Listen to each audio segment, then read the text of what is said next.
Hello, everyone, and welcome to the Purchase Podcast number 6. And today we're going to talk about Music is Alive. And I'm here today with Brandon, as always. Hello. Hello. But we got someone special today. We got our friend Jake. Hello. Our first guest speaker is on Music is Life. Let's go. Yeah, that's epic. It's so epic. We do this. Hearing your voice, Jake, just brings tears to the audience's eyes. Pure bliss. Yeah, I mean, your voice brings tears to my eyes. Oh, thanks, sweetums. Well, Jake, can you tell us about what role music plays in your life? So, music has... Oh, it's actually really difficult not to say or. Yeah, well, it's okay. Just be like, I know what I do. Like, just focus on music. Yeah, don't think about what you're saying. Think about what you want to say. So, music has been... Oh my god, holy shit. The amount of times I actually say is ridiculous. A dinner scrap episode. This might be a dinner scrap episode after all. Well, music has been amazing for me in my life. I started when I was in 6th grade, and it's been really great as a creative process. It's been like this whole other world for me. So whenever I would go out and do life, like go to school or hang out with friends or go to work or do whatever I was doing in life, I would always go to the studio that I have or just to my room and make some music. And it's like this whole other world where I would be building, like I'd build a story that I would have in my head, or I would build some sort of magic that I was thinking of or just had within my being. And so almost like following an inspiration. Yeah. And it really is like its own world, because what you're doing is you're actually taking, especially modern day music, is that you're taking electrical and electronic waves and impulses, and you're putting them in a recording, and you're layering them into a pattern and into a story or a venting, if you will. And it's literally, I mean, consciousness is very closely tied to electromagnetism, and that's what music is these days. Is it's a lot of electromagnetism. So you mean to tell me that we're taking electricity just to hook it up to the fatty part of that's inside of our skull domes that also produces electricity, and the whole purpose is it to have those two electricities magnetize and create an experience? Yeah, and whoa! I'm sorry, that was pretty cash money. Can you go deeper in that, Mr. Jake?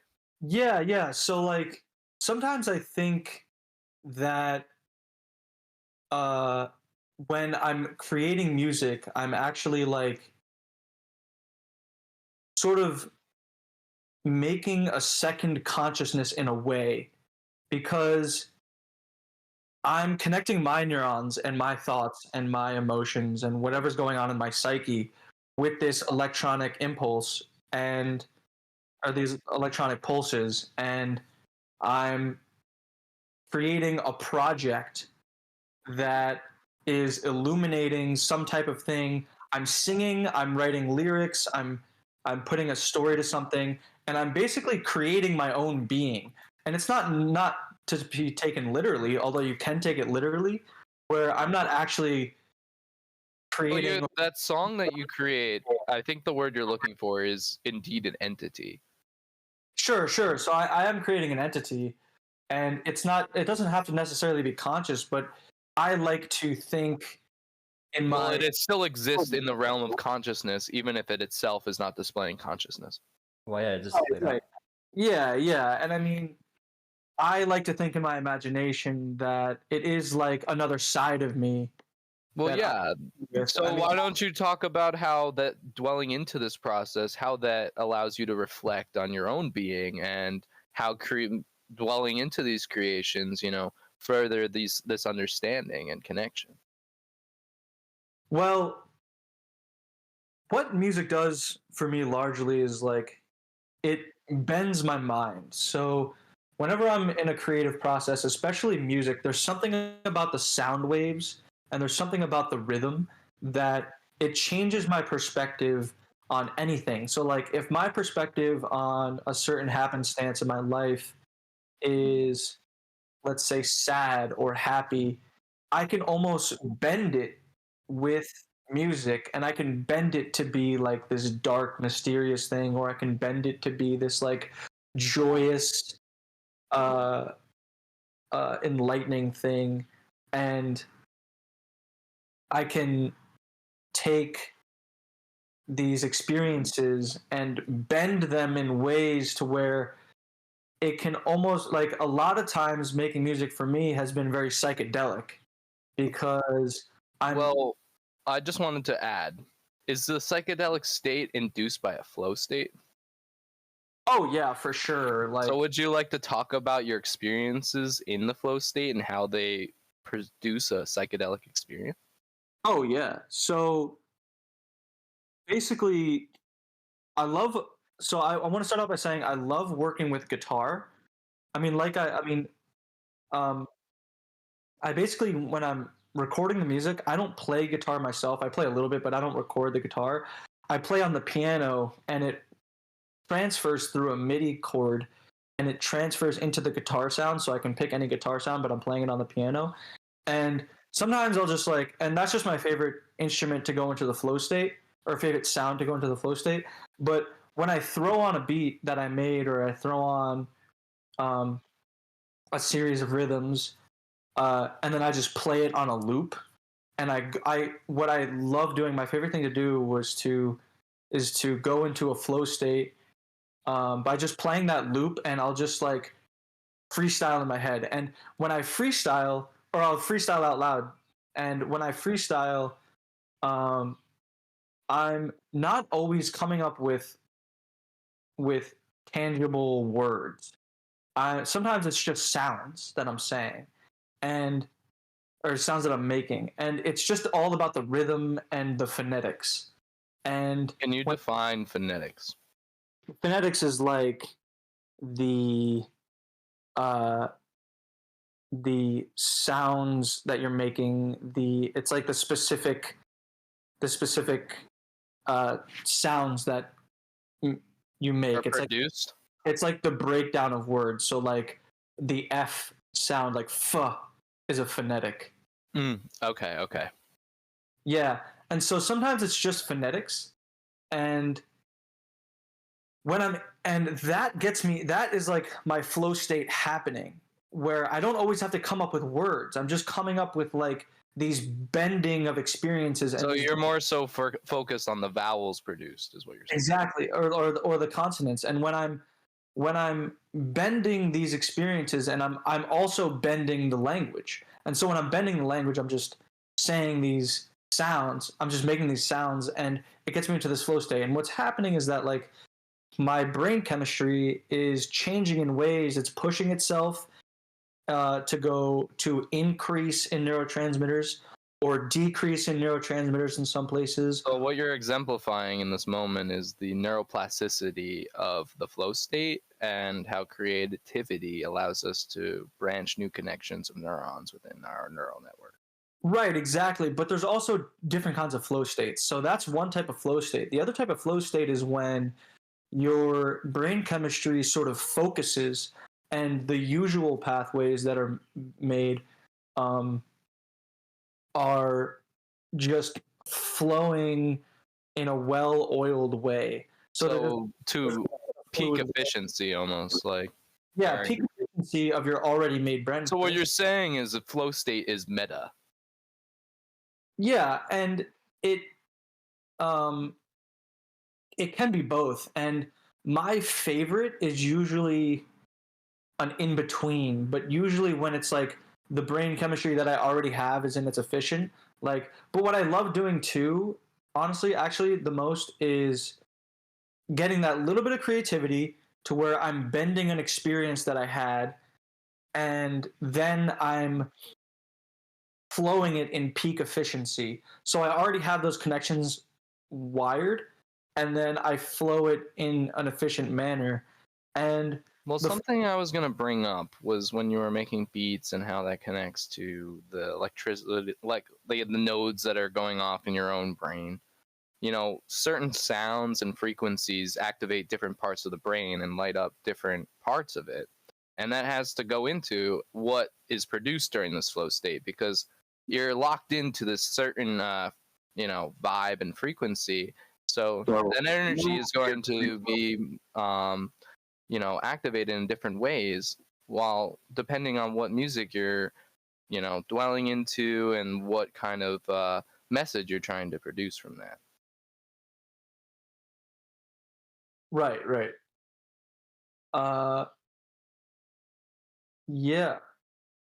I mean, the flow state for me really is like I can basically speed run emotions, and so like Well, when I'm going day to day and I'm going from emotion to emotion, it can feel a little slow compared to the creative process or the flow state in the creative process.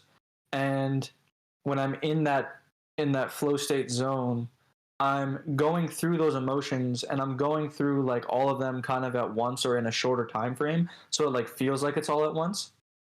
And it puts me into a higher state of mind, I guess you could say. it sounds like Makes you're sense. identifying a unity mindset here, and how, like, unifying that this activity can be with you and everything else around you. Oh, definitely. And I think that's the biggest part of the flow state, is that tapping into that oneness of all. And as an artist, a visual artist, how you were saying, like, I feel like it is much more effective to manage emotions when you're actually placing it into something, rather than just, going through the motions of, wow, I'm sad, or wow, I'm happy. Like, Yeah, it there's feels more some, tangible. there's something about having that hobby that you love, and for me it's just music, is when, especially when you're being creative, there's a magic to creativity to where it almost can't be defined besides just saying creativity. It almost can't really be broken down in, or it doesn't have to be broken down. You could just say creativity in where you're no longer going through the motions of just experiencing. So like after like the first big chunk of your life, you're not experiencing these things for the first, second, third, or fourth time anymore. Like you're getting into more and more times where you're just experiencing these things, so it can seem kind of old and not as exciting sometimes. But when you're in that creative process, it's more often than not exciting for whatever reason, because that's just the archetype or the energy of creativity. Well, while you're displaying creativity, you're not only having an experience, you're also the creator of that experience in that moment, and then as well the observer of that all going on at once. How do you manage that while doing music, Jake? Well, what I do is, well, my brain is able to, as a human, compartmentalize certain certain actions. And what happens is that, my working memory is working with multiple perspectives and awarenesses while I'm in the creative process. And there's almost, when I'm creating, there's two central perspectives. There's one that's just simply experiencing it. There's one that's just watching it. That's the experiencer, just the watcher. And then there's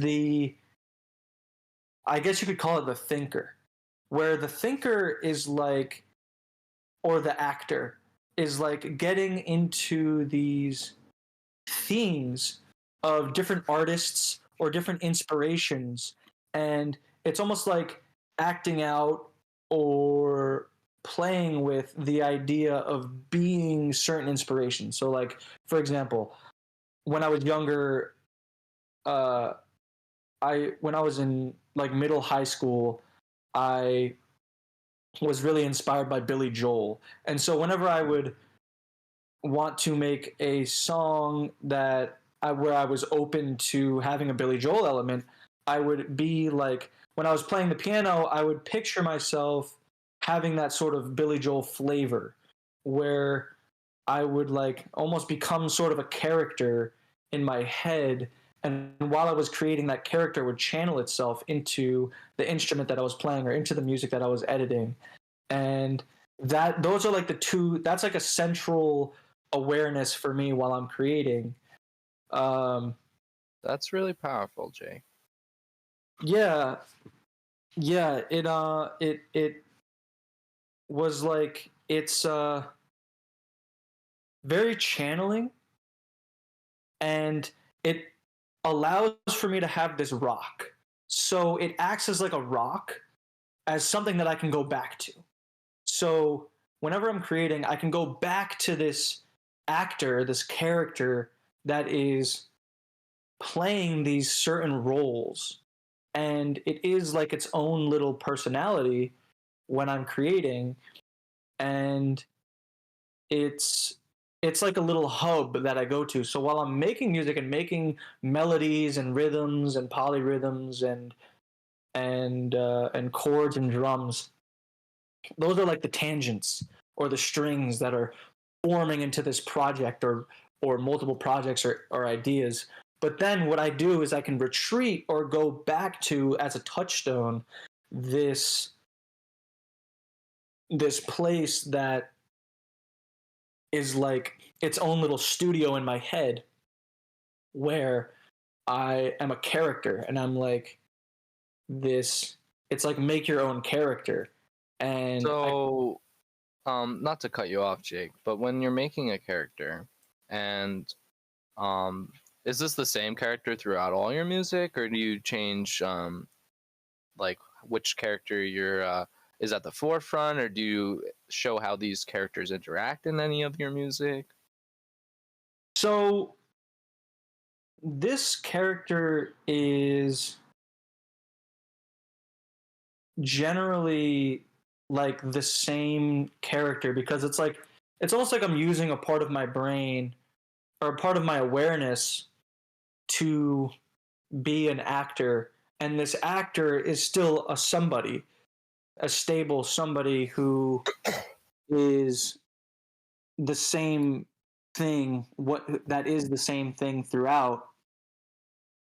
And that's why it's such a touchstone, is that I can go to this like almost mannequin within me to dress it up.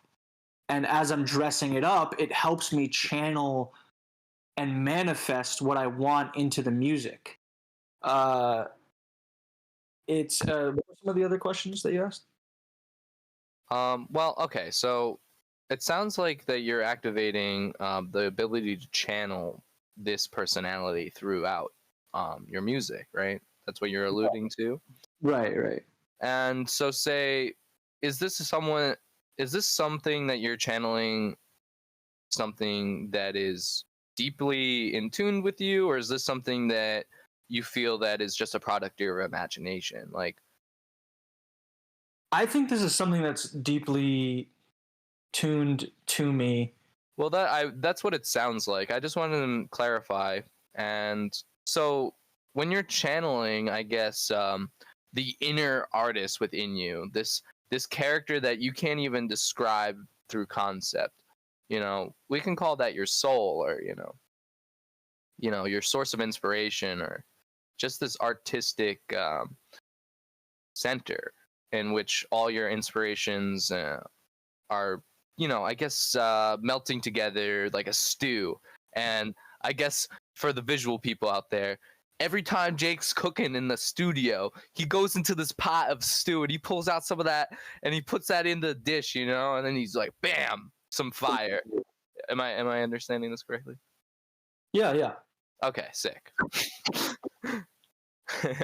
So I guess like another question I have is when that process of channeling is going on, do you feel like there's no separation between you and this personality that's channeling, or do you feel like every time that it's channeling, that separation, if there is any at all, dissolves? Like, I'm trying to understand the relationship that you have towards like channeling.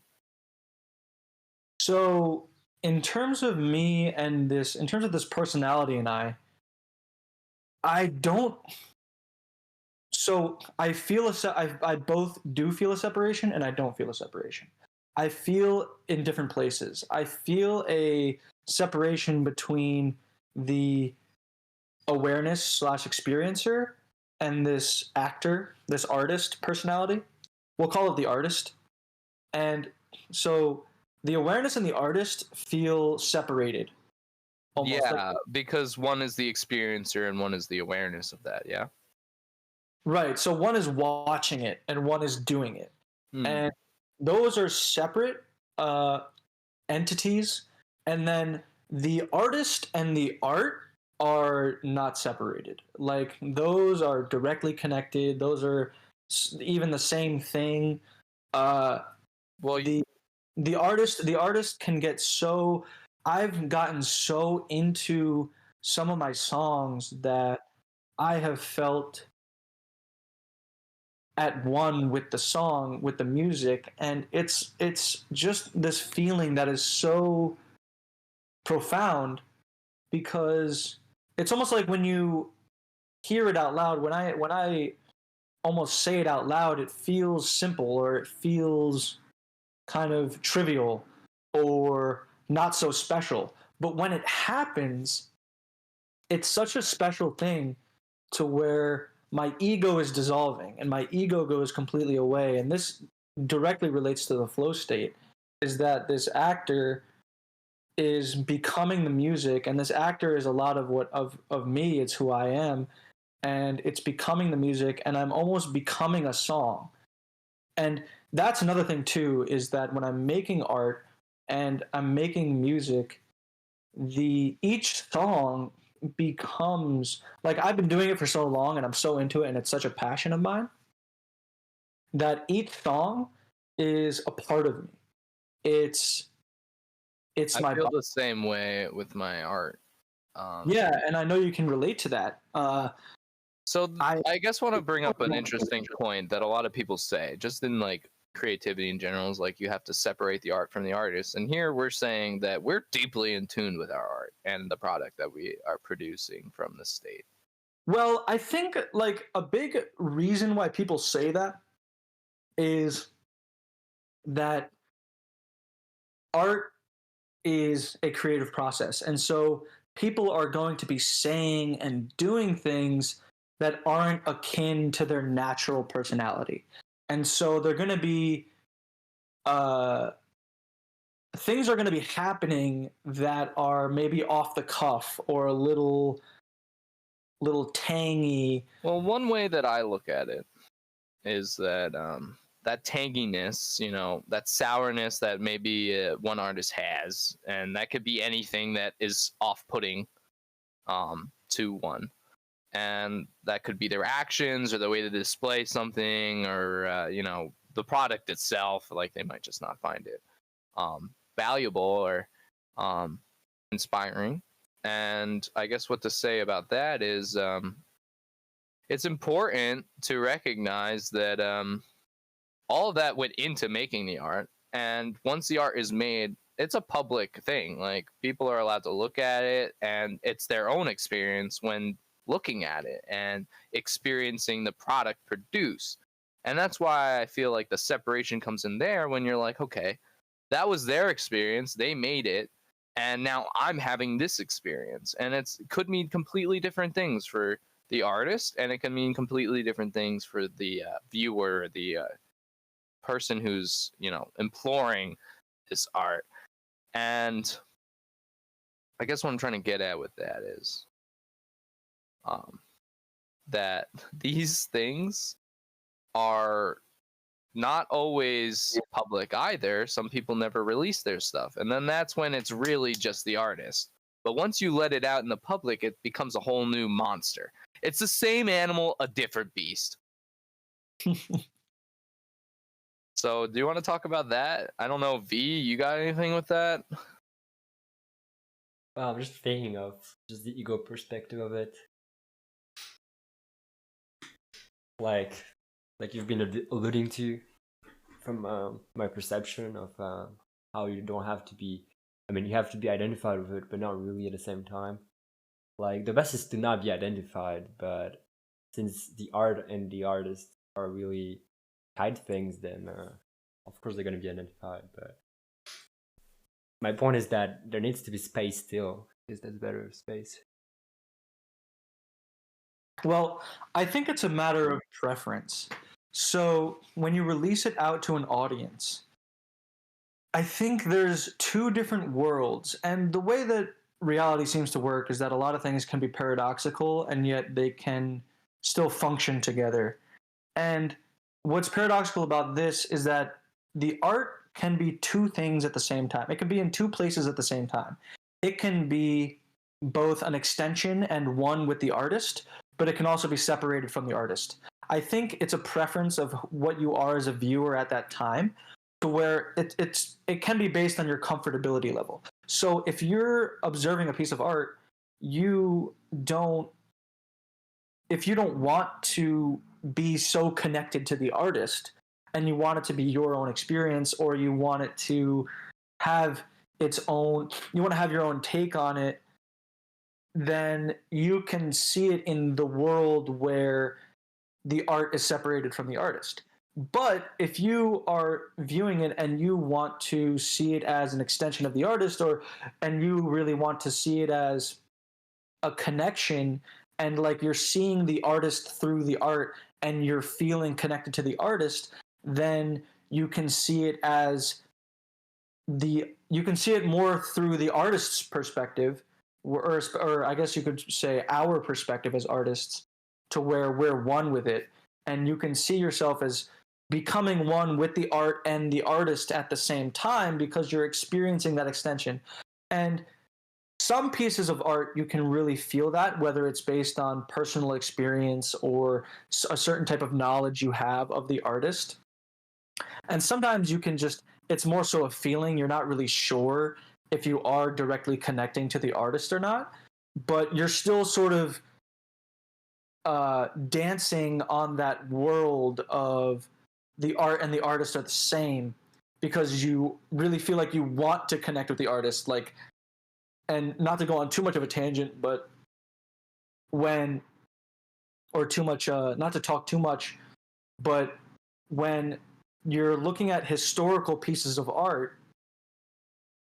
and it's like, if you want to connect to that time period, what I find is that it's easier to connect to that time period if you feel at one with the art and the artist.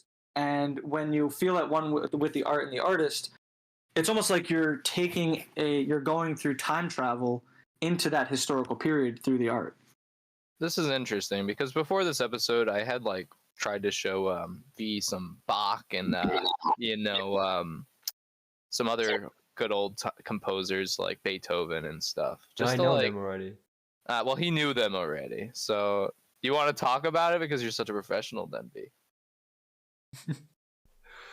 Well, what I want to say is that the perception, in fact, is really what matters here, because it doesn't matter if the artist was really identified or not with it. It doesn't change the fact that if the viewer can be identified with it or not. Like, it depends on many factors, and well, you said enough about it. I just wanted to say that. And about that time travel thing, like, my question is there any limitations to how one you can be, or is that just a concept? Like, how do you become more one? Okay, well, I suppose you can become one with certain elements of a piece. If you become one with a piece, or like the whole piece or just parts of a piece, there's different intensity levels of becoming one. So that would be your answer is that there are different levels of intensity in the feeling of becoming one. It's not just like you go in and you feel at one with the piece and that's it. It's like it's it's very, very interesting because you can feel that feeling. Well, it's just like any other feeling. You can feel it at certain degrees, to certain degrees. Well, I guess okay. One thing I wanted to add is like in the commercialization of art and how we see like businesses employ art and stuff. It feels pretty lifeless. You can agree, yeah. It can. I mean, I think. I'm okay. Like I'm thinking of like the art you see on like a Pepsi bottle or a Coke or something. You know. Okay. Well, I think the businesses can have that intention, or not quite intention, but can have that effect in their own world because it's used for advertising. But I think as a viewer, you can still make it your own. Well, okay. I guess we're gonna end it because we're running out of time, sadly again. Yeah. It was really interesting, Jake. Thanks. Thank you for coming on. Thank you for having Exactly. me. And music is life, and I hope that you all employ music in a very sensual and inspiring and invigorating way. Yeah, really hope you got something for that. We can really talk for hours, but Yeah, time sometimes got it. music is life is just you're depressed for days on end, and all you can do is listen to music. So remember, music is everywhere. We didn't really get into like listening to music or like my experience with listening to music, but we can do that another time. Okay, because hopefully the listeners of this will be able to think about their listening experience and how maybe this will allow them to think deeper about the artist side of the listening. Sure. Yeah, And we'll have other episodes. Where yeah, there will always be more. So don't worry about that. And we gotta mention the smoothies. Yeah, we didn't mention smoothies. Drink your smoothies. And yeah, take care of yourself and everyone around you. Spread it, man, like peanut butter. All right, boys, I gotta go.